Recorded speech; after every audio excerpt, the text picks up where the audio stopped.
I'm going to start off with a little bit of nerdy questions. How long was the first cut of the movie versus what people are seeing?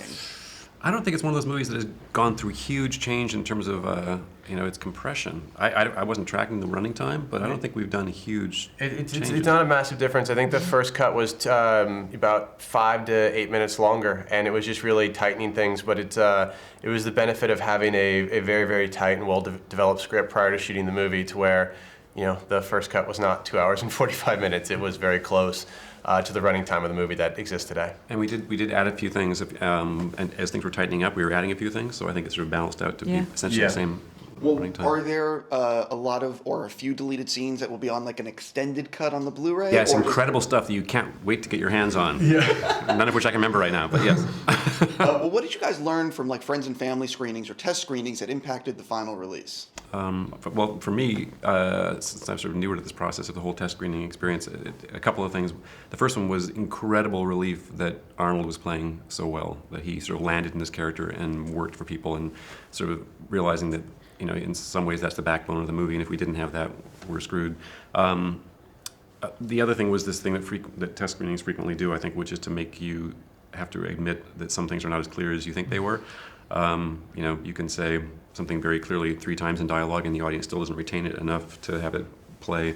So going through and making sure that we were clarifying things, because we have a very complex story we're telling with a lot of complex time frames and things like that. So making sure that the audience could enjoy it and enjoy the ride was something that came out of test screenings, I think.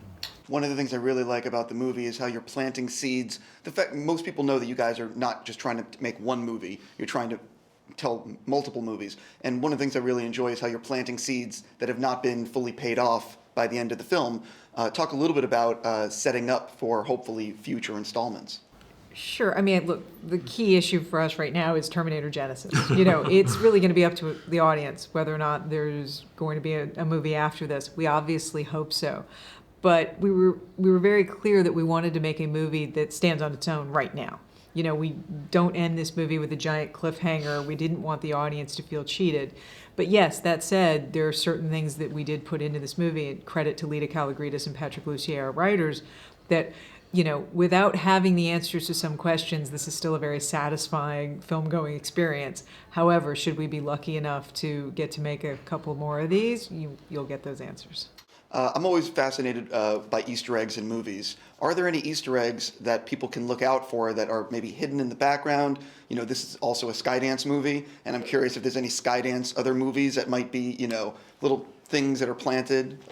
I think the great Easter eggs in the movie for the audience is if you're really a fan of the original 2 movies, there are shot-for-shot recreations of the original 84 scene.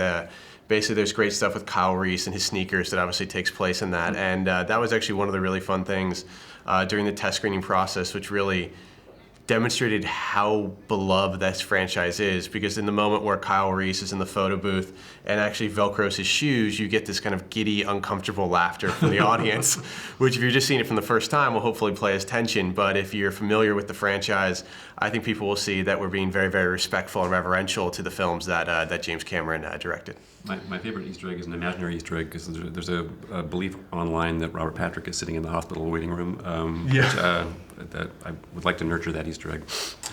My last thing real fast, I'm just curious how the script changed from when you first developed it to what people are seeing. Was there a dramatic change? Was it similar, the storyline of what you guys did? Evolution. I don't think it was no dramatic rethinks, but constant evolution, drawing out emotional things, some simplifications. I think digging into the emotion. I mean, fundamentally, it is the story that Lita and Patrick wrote, but I think we were constantly, throughout production, looking for ways to enhance these relationships and dive even deeper into the emotional core of the story. Cool. I gotta go. Congratulations on the movie. Thank you for having me. Thank you. Thank you. Thank you.